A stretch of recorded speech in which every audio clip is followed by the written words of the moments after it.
Good morning everyone, my name is Vijay Gupta and you are watching biology classes. तो biology class में आप सभी का वेलकम है। स्टूडेंट्स, आज मैं आपको एक नया टॉपिक पढ़ाने जा रहा हूं जिसका नाम है रिफ्लेक्स एक्शन। ये टॉपिक स्पेशली हमारे हाई स्कूल के स्टूडेंट्स के लिए और 11th के स्टूडेंट्स के लिए तो इंपॉर्टेंट है ही है, साथ ही साथ जो बच्चे मेडिकल एंट्रेंस एग्जाम का कॉम्पिटिशन दे रहे हैं कोई भी, उनके लिए महत्वपूर्ण है। तो पहले मैं आपको इसका डायग्राम बनाना सिखाऊंगा कि कैसे आपको ये डायग्राम बनाना है, उसके बाद मैं आपको ये टॉपिक पढ़ाऊंगा। तो चलिए सबसे पहले आप मेरे साथ रिफ्लेक्स एक्शन का डायग्राम बनाएंगे।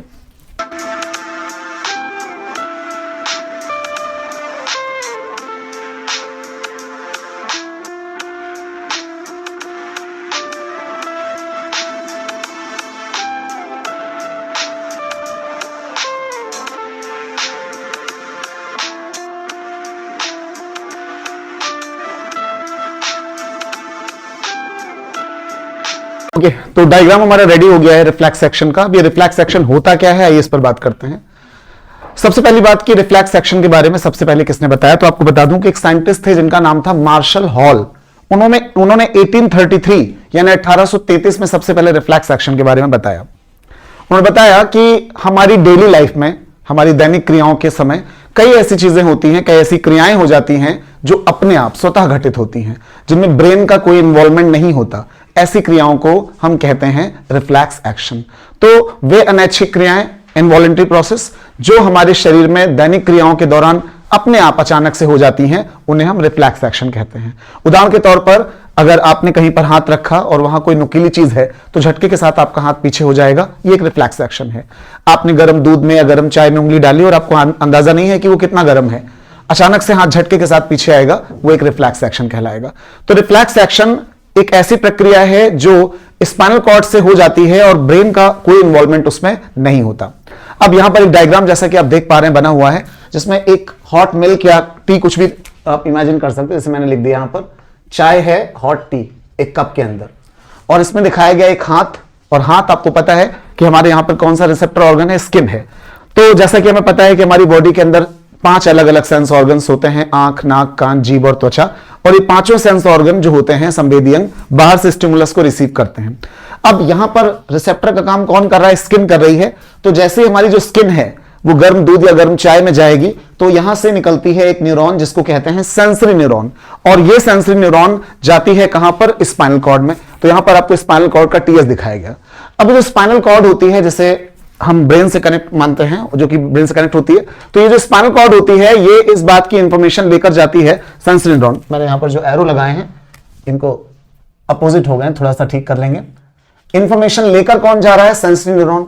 तो आपने देखा कि स्किन से सेंसरी न्यूरॉन निकलकर इस तरीके से गई और स्पाइनल कॉर्ड के साथ अटैच हो गई। अब स्पाइनल कॉर्ड से एक दूसरी न्यूरॉन निकलेगी जिसका नाम क्या होता है, मोटर न्यूरॉन।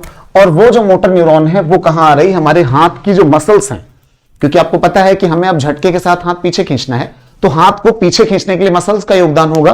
तो हाथ की जो मसल होगी जो इस प्रक्रिया को पूरा करेगी, उसको लिखा हुआ है इफेक्टर और मसल इन आर्म, यहां पर मैंने लिख दिया।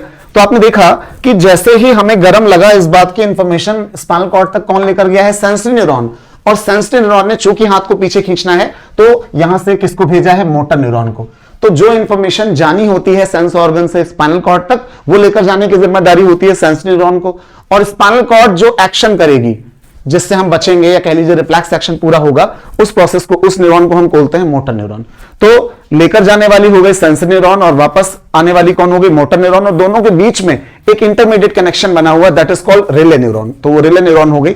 अब आपने चाय में गलती से हाथ डाल दिया, सेंसरी न्यूरॉन को इंफॉर्मेशन मिली और सेंसरी न्यूरॉन उसको लेकर कहां चली गई, स्पाइनल कॉर्ड में। और स्पाइनल कॉर्ड ने हाथ को पीछे झटकने के लिए यहां से एक दूसरी न्यूरॉन भेज दी, मोटर न्यूरॉन। वो जाकर किससे कनेक्ट हो गई है, हाथ की मसल से, और वो हाथ की मसल को पीछे खींच देगी और इस तरीके से रिफ्लेक्स एक्शन की प्रक्रिया पूरी हो जाएगी। यहां पर एक और जरूरी बात कि जब रिफ्लेक्स एक्शन कंप्लीट हो जाएगा तब इस बात का जो मैसेज है वो ब्रेन को जाएगा और ब्रेन को पता चलेगा कि क्या हुआ था एक्चुअली। शुरुआत में ब्रेन का कोई इन्वॉल्वमेंट नहीं होगा। जब हम रिफ्लेक्स एक्शन कर रहे होते हैं तो उस समय ब्रेन का कोई इन्वॉल्वमेंट नहीं होता है। मैंने ऐसे हाथ रखा, कोई नुकीली चीज चुभ गई तो झटके के साथ हाथ अपने आप पीछे आ जाएगा। ऐसे ही बहुत सारी क्रियाएं हैं, जैसे आंख की पुतली पर जब प्रकाश पड़ता है तो पुतलियां फैलती सी उड़ती हैं। मनुष्य के घुटने पर अगर रबर की हथौड़ी से वार किया जाता है तो वो आगे की तरफ आती है। ऐसे बहुत सारे उदाहरण हैं रिफ्लेक्स एक्शन के, जिसमें से एक मैंने यहां पर आपको बोर्ड पर बताया है। तो ये पूरा एक रास्ता हो गया। अब इस रास्ते में एक चीज और समझने वाली है कि यहां पर जो हॉट टी है वो क्या है, स्टिमुलस है। स्टिमुलस क्या होता है? बाहर से मिलने वाला उद्दीपन। तो सबसे पहले स्टिमुलस कौन रिसीव करता है? Sensory neuron. सेंसरी न्यूरॉन इसको कहां ले जाते हैं? स्पाइनल कॉर्ड में। स्पाइनल कॉर्ड से ये कहां जाता है? रिले न्यूरॉन में। वहां से कहां जाता है? मोटर न्यूरॉन में। और मोटर न्यूरॉन से कहां आता है? इफेक्टर। ये एक रास्ता बन रहा है, इस रास्ते को बच्चों कहा जाता है रिफ्लेक्स आर्क। तो दोनों शब्दों पर ध्यान दें, ये जो प्रक्रिया चल रही है उसको कहते हैं रिफ्लेक्स एक्शन, यानी प्रतिवर्ती क्रिया। और जिस मार्ग से प्रतिवर्ती क्रिया पूरी होती है उस मार्ग को कहा जाता है रिफ्लेक्स आर्क या प्रतिवर्ती चाप। तो दोनों शब्द अलग अलग हैं, आप ध्यान रखें। The path through which reflex action is completed and the path is known as reflex arc while the phenomena is known as reflex action. तो उम्मीद कर रहा हूं आपको टॉपिक अच्छे से समझ में आ गया होगा। फिर भी अगर आपको कोई कंफ्यूजन है तो बिल्कुल आप कमेंट सेक्शन में मुझसे पूछ सकते हैं। मिलते हैं एक नए टॉपिक के साथ। Thanks for watching, have a good day.